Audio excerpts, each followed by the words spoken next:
crucifixion has been used for over 3,000 years, but it's the crucifixion of Jesus that is known worldwide. The exact details of his execution are elusive, driving scientists and historians to try and unravel the mysteries surrounding death on the cross. Jesus is beaten, mocked, and tormented. But how is he attached to the wooden cross? Historians and scientists have long debated this question. Centuries of art depict Jesus with nails penetrating through his palms. There's been a lot of speculation on whether or not Jesus is nailed through the palm or through the wrist. Some people have said that he couldn't have been nailed through the palm because the weight of his body would rip him off of the cross. Dr. Mark Benecke is a forensic biologist in Cologne, Germany.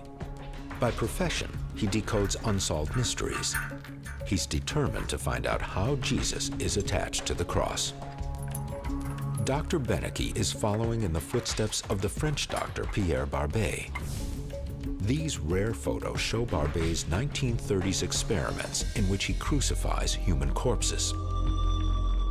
One of the good things he did was to use real corpses for these crucifixion experiments, because the biomechanics of a crucifixion is quite interesting. It all depends very much on the angle in which you secure the limbs and all the body parts, because this will determine how much physical stress is going to be on either on the bones or on the connective tissue. Barbet's experiments include driving nails through amputated hands. He determines that a hand can support about 88 pounds of pulling force before the nail tears out. More recent research shows that weight is even less. The maximum stress that you can have on the tissue and on the bones is maybe between 40 and 60 pounds, probably. This may cause the tissue already to rip or the bones to break, so that the whole system of crucifixion won't work anymore. So if a nailed hand can only support about 40 to 60 pounds, can nails alone be used to secure a person to a cross?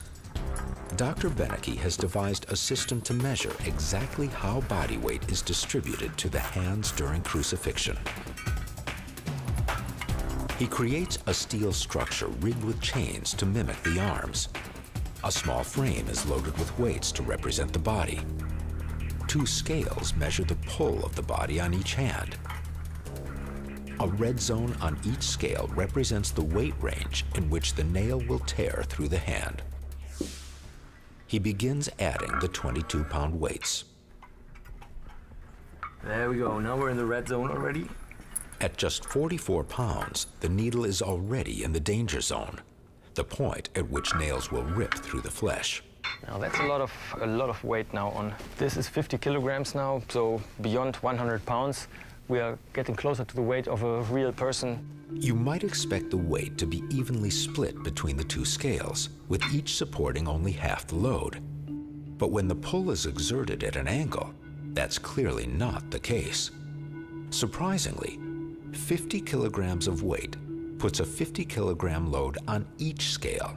This experiment shows that in a crucifixion, with the arms in the outstretched position, each hand bears the entire weight of the body. The weight of a 100-pound man will exert well over the 30 pounds required to tear the hand off the nail. It is indeed kind of counterintuitive that if you stretch out your hands, in the same amount of weight, so to speak, is distributed to every hand. So if I weigh, let's say, I don't know, 120 pounds, but then I will 120 pounds here on that hand and 120 pounds on that hand, and that's more than enough to rip my tissue apart. The skeletal structure of the hand clearly shows why nails alone cannot support the body. When you crucify a person, then in many pictures you see that the nail goes through the digits somewhere here in the area of the hand. And you know, the connective tissue here is not too strong. Either the bones break or the connective tissue will just rip and tear, and then the person will fall down. However, the Romans have other options for nailing the hands to the cross, like placing the nails just above the wrist, between the long bones of the arms. That's maybe the easiest on the one hand to do, and secondly, it's gonna probably be the most stable position because the bone is more stable. A third possibility is a nail through the wrist bones, in particular, through an opening between the bones called the space of Destot. If the nails were placed instead into the wrist, into the small bones of the wrist or just proximal to those bones, where there are tense fibrous sheaths around these bones, they would have held.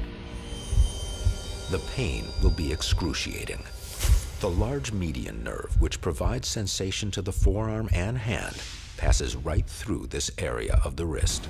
The median nerve, whether it's lacerated or whether it's just continually impinged upon as the nail pushes against it, it's going to send bolts of lightning out into the hand, and this is going to be like burning, severe pain.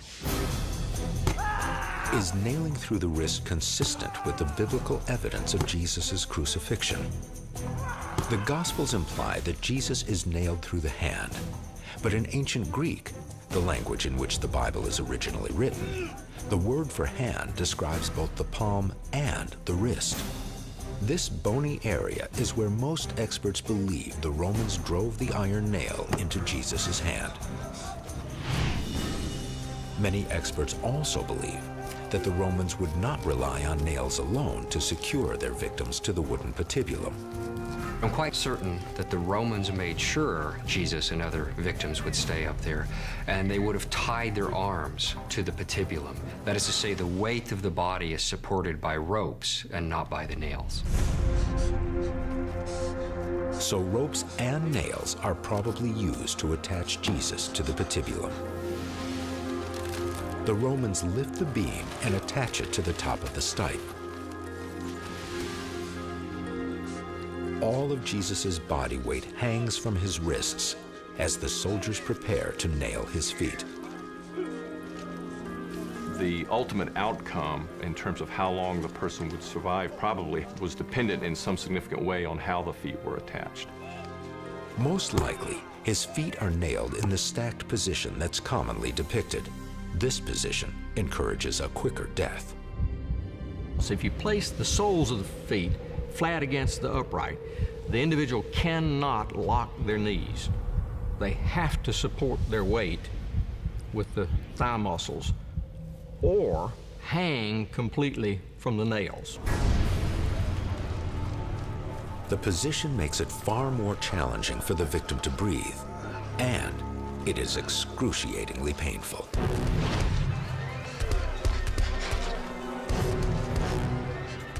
And there are a series of nerves that pass through the feet in that area that would cause tremendous stimulation of those sensory nerves and just exquisite pain from that constant irritation. And every time the victim would try to rise to exhale, that would stimulate those nerves even further. Although a small footrest is often shown attached to the cross beneath Jesus' feet, this is probably an artist's creation. Historians say there is no credible evidence such a device is ever used. Almost all of the earliest crosses that we see in Christian art were done by artists who had never witnessed a crucifixion. Jesus hangs crucified on the cross. Near him are two other condemned men. They're called thieves, but are probably rebels, like Jesus. He struggles to breathe with his arms stretched out above his head. It's a vicious cycle of pain and suffering that will ultimately end in death. A person nailed to the cross is going to be desperately searching for a comfortable position. He may relieve the pain on the medial nerves when he lifts himself up, but he creates muscle pain. When he drops himself down, he relieves the muscles, but he finds that the pain has recurred in the median nerves and the shoulders. Every time he or she would lift themselves up on the cross, that would drag these torn, shredded tissues of the back across the rough wood of the cross, reopening the wounds, re-stimulating the nerves in the back, causing further bleeding, and again, causing tremendous pain. There is no comfortable position on the cross. There is no position where he is even relatively pain-free. Jesus hangs in agony. The end is near. He's beaten, dehydrated, exhausted.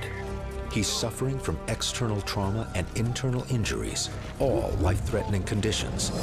But what will ultimately kill Jesus? Today, science may have the technology to decode the ancient evidence and discover the exact cause of Jesus' death on the cross.